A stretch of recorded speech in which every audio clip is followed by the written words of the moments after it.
저는 우리 사랑누리교회 또 우리 모든 속한 우리 성도 여러분의 삶에 정말 외적으로도 건강하시고 육체적으로도 건강하시고 영적으로도 건강하시기를 축원합니다. 옆에 있는 분에게 우리 온라인으로 예배 드리신 분들도 우리 가족분들에게 범사에 잘 되고 강건하세요 그렇게 한번 인사하시죠. 감사합니다. 중세 역사에 보면 유럽을 뒤흔들었던 한 가지 사건이 있었죠. 저희가 이 코로나19 팬데믹 사건으로 인해서 다시 재조명되는 그런 이야기인데, 그 당시에 흑사병이 돌아서 유럽 인구의 3분의 1이 사라져 버렸습니다. 그러니까 다 생명을 마감하는, 그래서 너무나도 참 가슴 아픈 그런 역사 속에 기억되고 있는데, 이것이 얼마나 가슴 아팠는지 여기에 대한 그 우화가 생겨날 정도였죠. 그래서 여기에 대한 스토리 중에 하나가 뭐냐면, 어떤 한 순례자가 지나가는데 그 흑사병이 지나가는 걸 본 겁니다. 그래서 어디를 가느냐 했더니 흑사병이 하는 말이 내가 바그다드에 5,000명을 죽이러 간다 이렇게 이야기를 합니다. 그러니까 그 순례자가 왜 그렇게 사람을 죽이러 다니느냐, 이제 죽이지 말라 하니까 자기가 5,000명만 죽이겠다 그러고 갑니다. 그러니까 어쩔 수 없이 이제 보내주는데 실제로 바그다드에서 5만 명이 죽었습니다. 그래서 이 순례자가 다시 그 흑사병을 만나서 하는 이야기가, 아니 분명히 나한테 5,000명 죽인다고 해놓고 왜 5만 명을 죽였느냐 그렇게 이제 따집니다. 그랬더니 이 흑사병이 하는 이야기가 나는 약속대로 5,000명 죽였다. 근데 4만 5천 명은 지들이 놀라서 죽었다. 그러니까 두려워서 죽었다는 거죠. 그러니까 병으로 죽은 게 아니라 너무 놀라가지고, 그래서 근심 걱정으로 죽었다라는 거예요. 두려움으로 죽었다, 뭐 이런 거죠. 근데 실제로 이런 일들이 실은 우리 역사 속에 계속 실은 되어져 왔던 일이죠. 왜냐하면 세계 제2차 대전 때 미국의 그 장병들이 전쟁으로 인해서 죽었던 그 장병들이 기록에 의하면 한 30만 명이 사망을 이제 전쟁으로 인해서 이렇게 죽게 된 거죠. 30만 명이. 그런데 그 같은 해에요. 심장병으로 죽은 사람들이 200만 명이랍니다. 그러니까 그 200만 명 중에서 절반 정도가 이 심장병인데 어떤 그 절반 자체가 여러 가지 이제 이 고민과 두려움과 극도의 스트레스와 긴장 이런 것 때문에 심장에 영향을 받아서 이렇게 죽게 되어졌다라는 거죠. 그러니까 이런 사실들을 우리가 보면서 생각하게 되는 게 무엇입니까? 우리가 지금 정말 어려운 때를 비록 살아가고 있지만, 그러나 어느 때보다도 지금 우리가 마음을 지키는 게 중요하다는 거죠.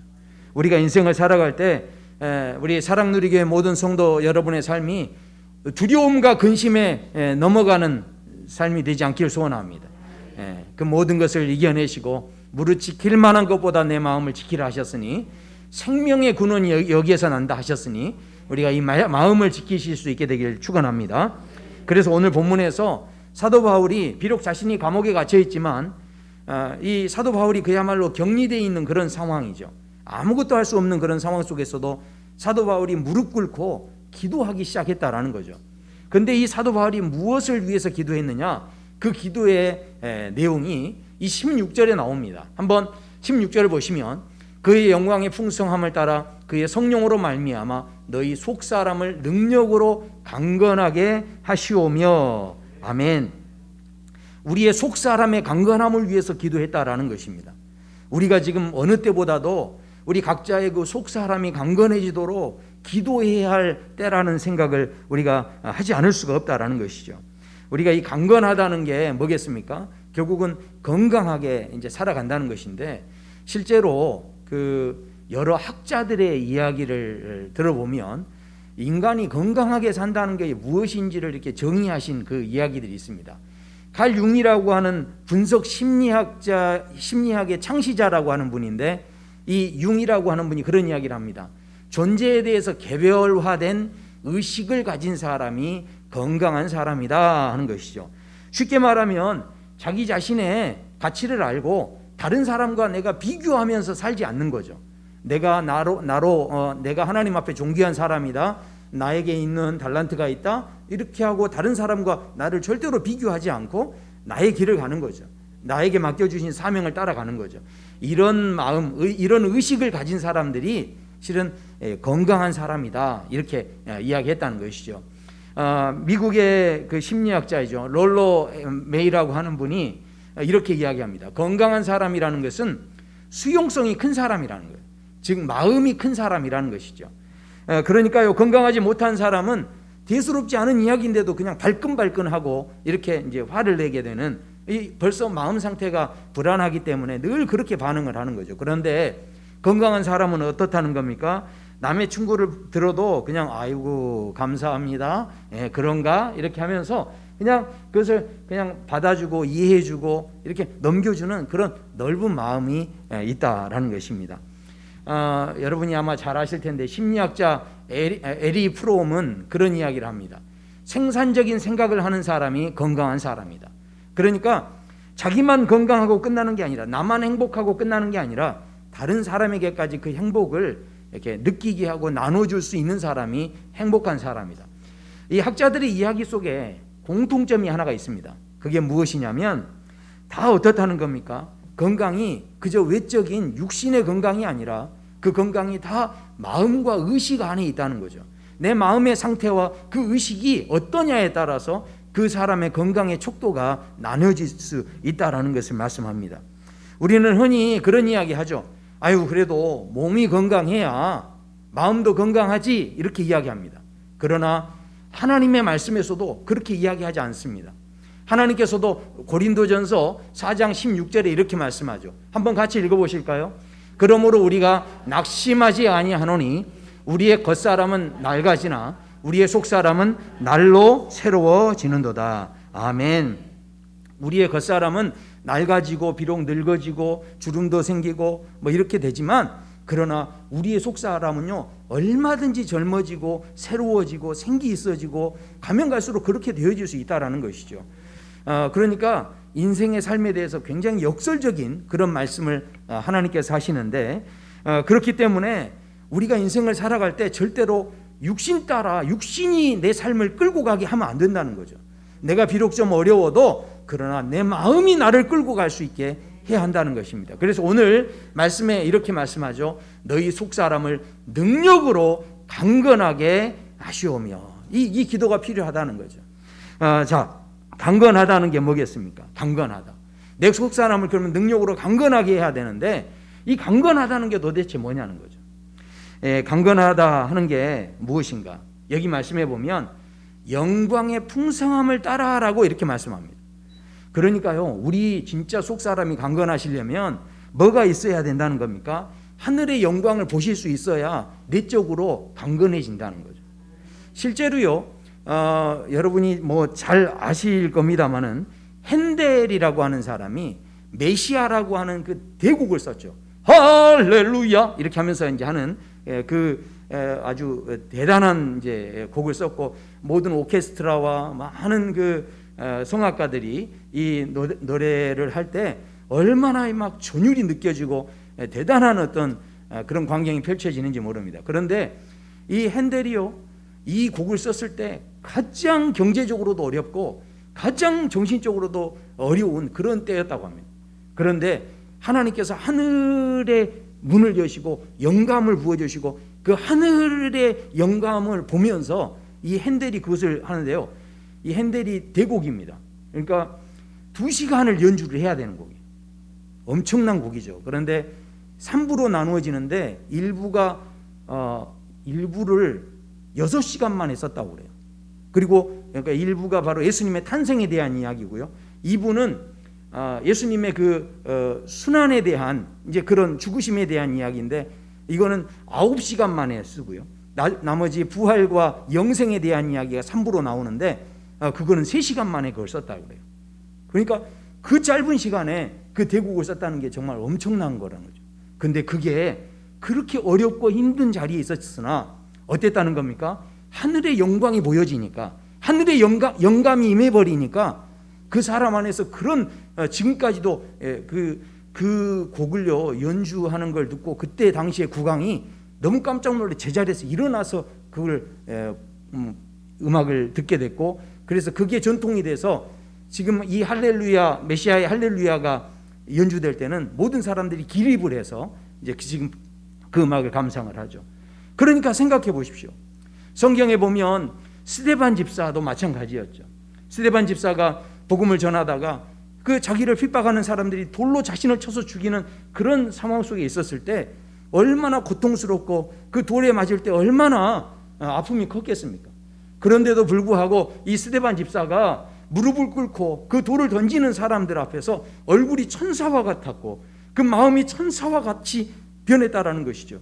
왜 그렇습니까? 보좌에 계시는 예수님을 봄으로 인하여서 그 육신으로는 너무나 어려운 처지에 처해 있었지만 그러나 마음만큼은, 얼굴만큼은 그렇게 밝고 그렇게 건강한 상태가 되어졌고, 심지어는 뭐라고까지 기도합니까? 주여 이 죄를 저들에게 돌리지 마시옵소서.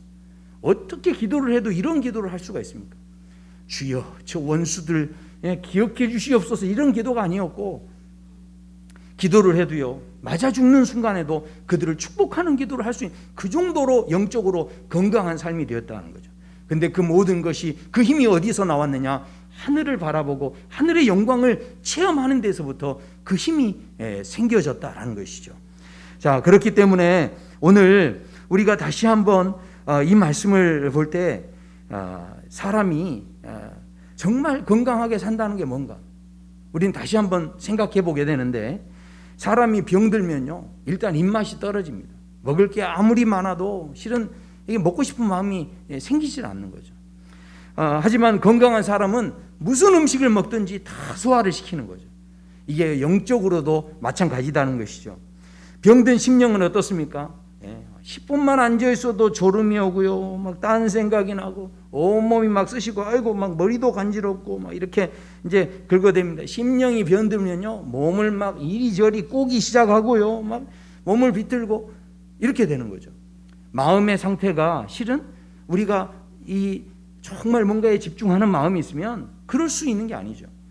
그런데 결국 몸이 그렇게 된다는 것은 내 마음의 상태 자체가 벌써 어긋나 있다라는 것이죠. 하지만 속 사람이 건강하면 생각해 보십시오. 좀 어떤 의미에서는 무슨 말씀을 이렇게 하더라도 그 한 말씀 한마디 들었는데 그 한마디 가지고 이게 소화가 안 돼가지고 그리고 시험 드시는 분들이 있다는 거예요. 그 한마디로. 그런데 정말 영적으로 건강한 사람은 무슨 이야기를 들어도 소화를 시켜내버리는 거예요. 육체에도요 우리가 좀 저항력을 기르려면 운동을 해야 산소 공급이 되고 배출이 되고 이렇게 되지 않습니까? 그게 안 되면 약으로도 우리가 이것을 다스릴 수가 있고요. 그게 아니면 또 수술로도 다스리는 거죠. 또 그 육체를 관리할 때 또 그런 게 안 되면 어떻습니까? 결국은 그 육체를 관리할 때도 예방접종을 한다든가 이렇게 해서 이제 관리하죠. 그런데 그렇다면 속 사람은 어떻게 관리하고 속 사람은 어떻게 도대체 건강하게 할 수 있냐 하는 것이죠. 그래서 오늘 말씀에서 결론적으로 이렇게 말씀합니다. 한마디로 이 속 사람을 관리하려면 어떻게 해야 되느냐? 17절부터 19절까지 거기에 대한 기도의 내용이 나오는데 19절의 마지막 결론이 무엇입니까? 하나님의 모든 충만하신 것으로 너희에게 충만하게 하시기를 원하노라. 그러니까 우리 속 사람에 하나님의 모든 충만하심으로 충만하게 되어질 때 우리가요 건강한 속 사람이 되어줄 수 있다라는 것이죠. 이 충만하다는 게 가득 차다 하는 원어를 가지고 있는데 이 충만이 그런 의미입니다. 이 컵이 있는데 이 물이요 막 흘러 넘치는 거예요. 상상해 보십시오. 그냥 그만큼만 있는 게 아니에요. 그냥 이게 막 흘러 넘치는 상황. 이런 것을 이제 충만이다 이렇게 이야기하는데, 저는요 저와 성도 여러분의 삶에 그냥 하나님이 주시는 그 재물도 요만큼만 있는 게 아니라 흘러 넘치시게 되기를 축원합니다. 여러분에게 있는 건강도 그냥 그만큼만 있는 게 아니에요. 그냥 흘러 넘치도록 있는 은혜. 충만이라는 게 그렇다라는 거죠. 아멘은 열심히 해주셨는데 왜 우리가 아멘 합니까? 결국 우리가 실은 생각하는 충만이 다 어디 있냐면 물질을 채우고 하나님의 능력을 채우고 우리가 실은 건강을 채우고 이런 데 실은 우리의 마음에 충만이라고 하는데 늘 그런 생각만 우리가 실은 하고 있어요. 그런데 오늘 본문에서는 물론 그것도 채워주시겠지만 지금 그런 충만을 말씀하고 계신 게 아닙니다. 오늘 본문에서 말씀하시는 충만은 단순히 능력이나 물질이나 하나님의 막 힘이나 이런 걸 말씀하시는 게 아니라 하나님의 사랑이 어떠한지, 그것에 대해서 이 사랑이 얼마나 깊고 놀라운지 그 충만에 대한 이야기를 지금 하고 계신다라는 것이죠. 어떤 부자가요, 아들 3명이 있었대요. 근데 그 아들 3명에게 어떻게 했느냐, 자, 빈 창고를 보여주면서 문제를 냈대요. 너희들이 이 문제의 해답을 다 이렇게 찾아내면 내가 그 찾아낸 아들에게는 가장 많은 재산을 물려주겠다, 이렇게 이야기했대요. 그리고 그 창고에다가 어떻게 했냐면 돈을 가장 적게 들여서 그 창고를 가득 채우는 사람, 그런 사람에게 재산을 가장 많이 물려주겠다, 이렇게 했답니다. 그랬더니 하루 종일 이 아들들이 바쁘기 시작했죠. 이제 그 창고를 채우기 위해서 고민을 하고 어떻게 채울까, 돈이 가장 적게 들어야 되는데, 이렇게 하다가 야, 이거다 싶어서 이제 첫째가 가서 이 창고를 채우는데 하루 종일 한 다음에 이제 저녁 무렵에 아버지를 이제 불렀습니다. 아버지가 가서 봤더니 세상에 그 창고에다 뭘 채워놨냐면 이 완전히 그 볏짚을 갖다가 거기다 다 채워놨어요. 볏짚이야말로 다 쓸모가 없지 않습니까? 근데 그거를 그냥 가득 채워놨어요. 그래서 문을 딱 열어보니까 볏짚이 문 앞에까지 가득 차 있는 거예요. 그때 아버지가 그 볏짚을 손으로 잡고 쭉 눌렀대요. 그랬더니 쑥 들어가더랍니다. 그러면서 공간이 또 생긴 거예요. 야, 너는 안 된다. 그리고 이제 이게 탈락을 한 거죠. 두 번째 아들 갔더니요, 이 두 번째 아들은 세상에 그 공간에다 정말 가득가득 채웠는데 이 아들은 뭘 채웠느냐? 이 아들은요, 쌀 결을 채웠답니다. 그러니까 쌀의 그 껍질 있지 않습니까? 그거를 갖다가 그냥 그득그득 채워놨어요. 그러니까 문 앞에까지 그냥 가득 채워서 문을 딱 닫아놓고 있었는데 아버지가 가서 그 문을 딱 열어보고 이제 쌀 개를 채웠다고 문을 열었더니 어떻게 됐을까요? 쌀 개가 우르르르 그냥 무너져서 흘러져 나와버렸다라는 거죠. 너도 이제 이 공간이 채운 것 같았지만 다 무너졌으니 이게 소용없게 됐다. 그래서 이제 세 번째 이 아들이 가서 봤더니 자기가 채웠다는 거예요. 그래서 들어가 봤더니 문을 딱 여는 순간 세상에 안이 텅 비어 있는 거예요. 그러니까 아니 비어 있는데 했더니 이 아들이 걸어가서 한가운데 가더니 가운데 촛불이 있는데 그 촛불에다 불을 붙인 거예요.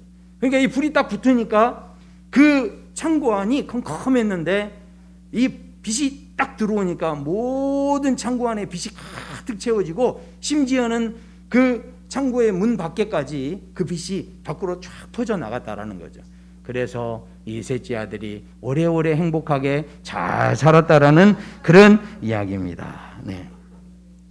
어쩌면 우리는 세상의 가치관에 그냥 늘 젖어서 어떤 상황에서든 우리가 뭔가 충만하게 채워야 한다 하면 우리 안에 뭔가 건강이 부족하면 건강만 채우면 다일 것으로 생각하는데, 그러나 이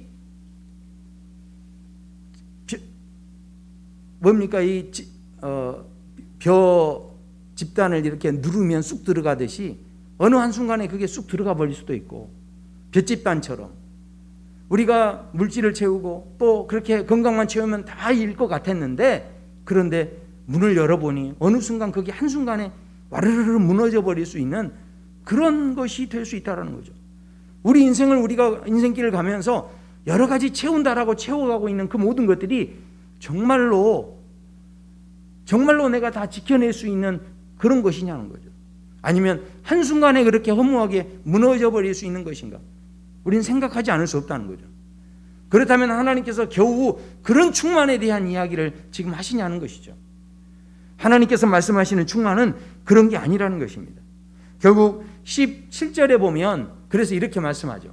믿음으로 말미암아 그리스도께서 너희 마음에 계시게 하옵고, 지금 너희 안에 빛 되신 그리스도 예수님께서 너희 안에 채워지기 시작하면 너희 안에 그저 손님처럼 잠깐 왔다 가시는 존재가 아니라 이 계신다는 게 뭐냐면 주인이 되신다는 거예요.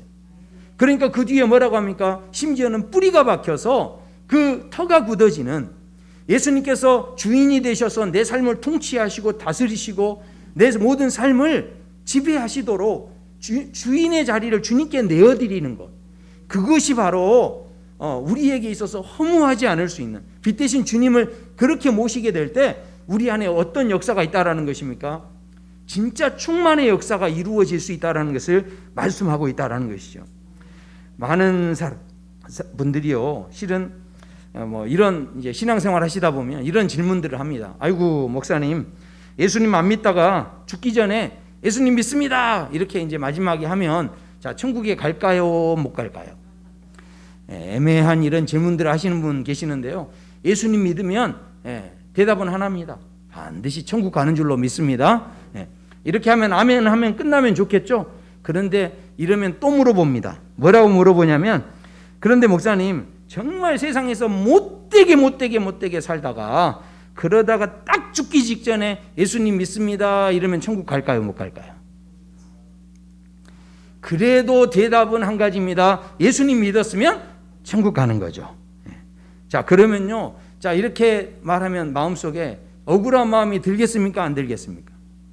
분명히 나는 지금 열심히 교회 다니고 또 최선을 다하고 봉사도 하고 그렇게 다른 사람 가고 싶은데 안 가고 또 놀고 싶은 거 안 놀고 내가 그렇게 열심히 신앙생활 했는데, 아니 이 사람은 놀고 싶은 대로 놀고 즐기고 싶은 대로 즐기다가 죽기 직전에 딱 예수님 믿어가지고 와서 내 앞에 앉아있다고 한다면, 그러면 우리 억울한 마음이 드시겠습니까 안 드시겠습니까?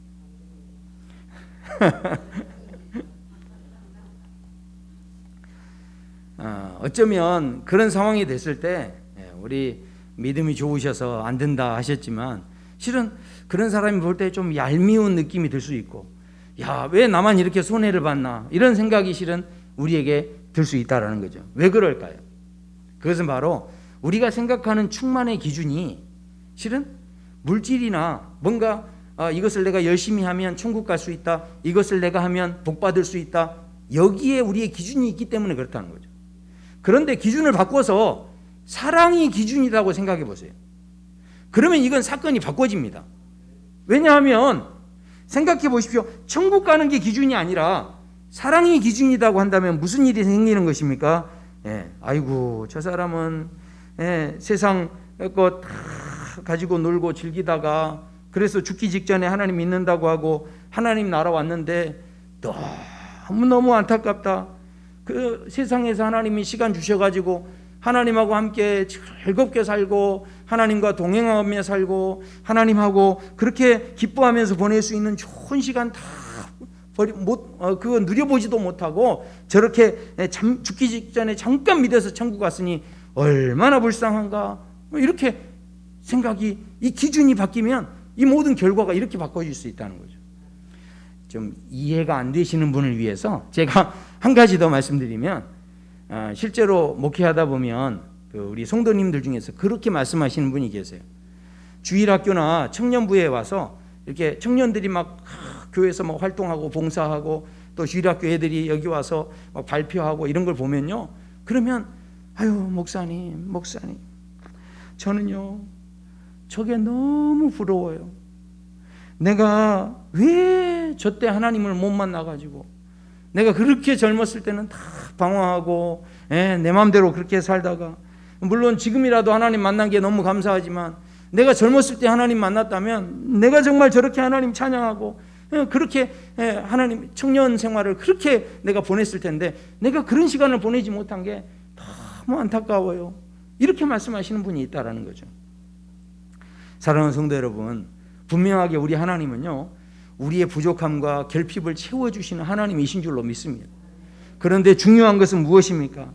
그것들을 때로는 우리에게 채워주시지만, 그러나 정말 귀한 은혜는 나에게 물질이 채워지고 내 문제가 해결되어지는 게 문제가 아니라 나의 삶에 늘 사랑으로 함께 해주시는 그 하나님이 계신다는 것, 그 문제를 늘 해결해 주시는 하나님이 나와 동행하고 계신다는 것, 그것이 진짜 충만의 의미가 되어진다라는 것입니다. 그러니까 이런 놀라운 충만, 그저 단순히 물질의 충만이 아닌 그 물질의 주인 되시는 하나님, 그 하나님이 나와 함께 하신다 하고 나를 사랑하신다라고 하는 그 놀라운 충만함의 역사가 우리 성도 여러분의 삶에 가득 채워지게 되기를 축원합니다. 그렇다면 마지막 한 가지를 점검하셔야 돼요. 왜냐하면 이 모든 충만함이 정말로 하나님의 사랑으로 도전되어지고 이 사랑의 깊이를 아시려면 18절을 보셔야 돼요. 여기 보면 뭐라고 나와 있습니까? 능히 모든 성도와 함께 지식에 넘치는 그리스도의 사랑을 알고라고 말씀하고 있습니다. 그러니까 사랑을 알려고 한다면, 이 사랑의 충만함을 받으려고 한다면 반드시 뭐가 필요하다는 겁니까? 모든 성도와 함께 해야 한다는 거죠. 그러니까 내 주변에 사람이 있어야만, 하나님이 나를 사랑해 주셨는데 내가 그 하나님이 나를 사랑해 준 것만으로는 사랑을 온전히 알 수가 없다는 거예요. 내 주변에 있는 사람이 있어야만 하나님의 사랑이 뭔 줄을 알 수 있다는 거죠. 자, 이게 무슨 이야기냐? 저희 집에 저희 아들이 군대 제대하고 집에 왔어요. 그래서 이제 저희 친가와 외가 어른들을 이렇게 다 인사시키려고 데리고 가서 이제 인사를 하고, 거기에서 이제 어른들하고 다 이렇게 식사하고 그렇게 이제 올라왔습니다. 저희 아내가 이제 저희 아들 제대하고 왔다고 해서 이렇게 저희 아들에게 참 맛있는 이제 식사들을 이렇게 막 이렇게 준비해가지고 항상 이렇게 주더라고요. 그런데 이 식사를 먹는 이제 식사 시간에 식사를 하는데, 아니 밥 안에 그 파프리카가 있는데 그거를 꺼내는 거예요. 그러니까 아니 그거 좋은 거니까 먹어라 이제 하는데, 나 이거 파프리카 싫다 그러면서 이제 꺼내는 거죠. 그래서 그거를 또 저희 처가 그대로 그냥 받아주고 있더라고요. 그래서 제가 옆에서, 야, 그래도 너 엄마가 그렇게 신경 써주고 있는데 반찬 투정을 하면 되느냐? 그랬더니 아들이 그러는 거예요. 아빠도 그러시잖아요. 그러는 거예요.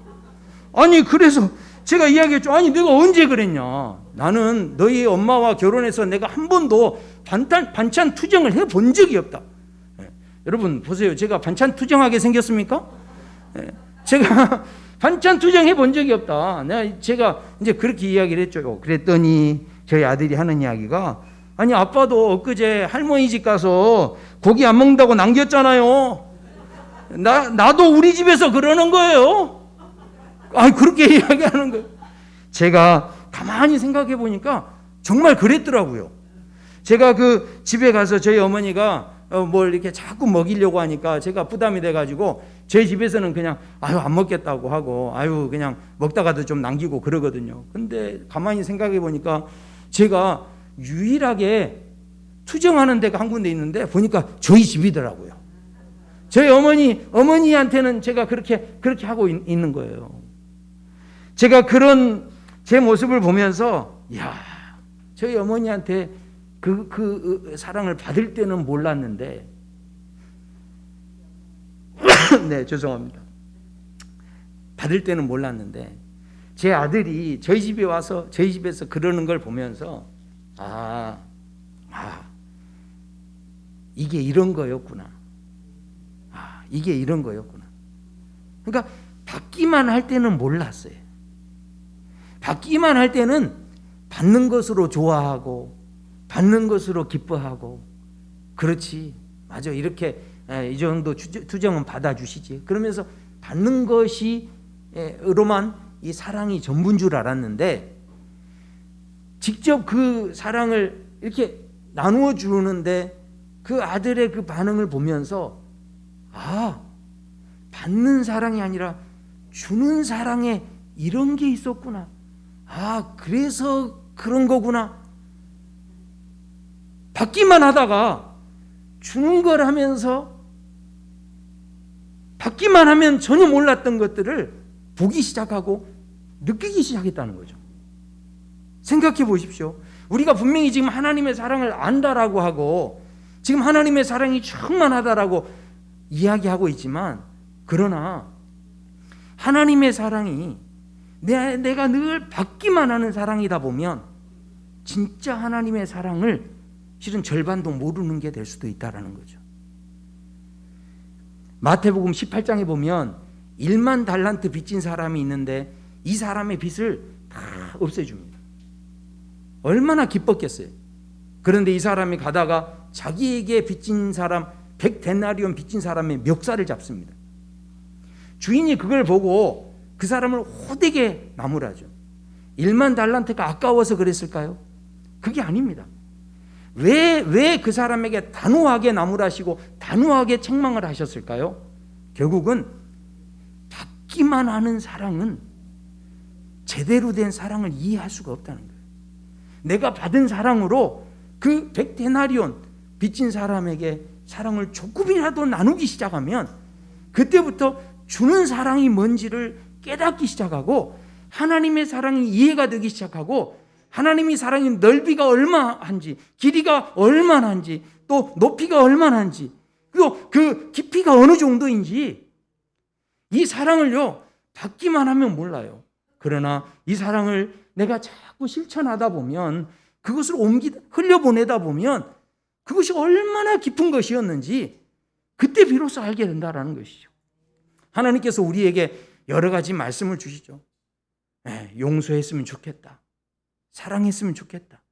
이게 그저 우리를 힘들게 하려고 주시는 말씀이 아니라 그 말씀을 통해서 하나님의 사랑이 어떤 사랑인지, 용서하시는 하나님의 용서가 어떤 용서인지를 우리로 하여금 100% 이해하도록, 그것을 충만하게 우리에게 역사할 수 있도록 하기 위해서 이 모든 말씀들로 우리를 지금 도전하고 계신다는 거죠. 율법의 말씀이 절대로 우리를 고생시키는 말씀이 아니에요. 우리를 힘들게 하는 말씀이 아니라는 거죠.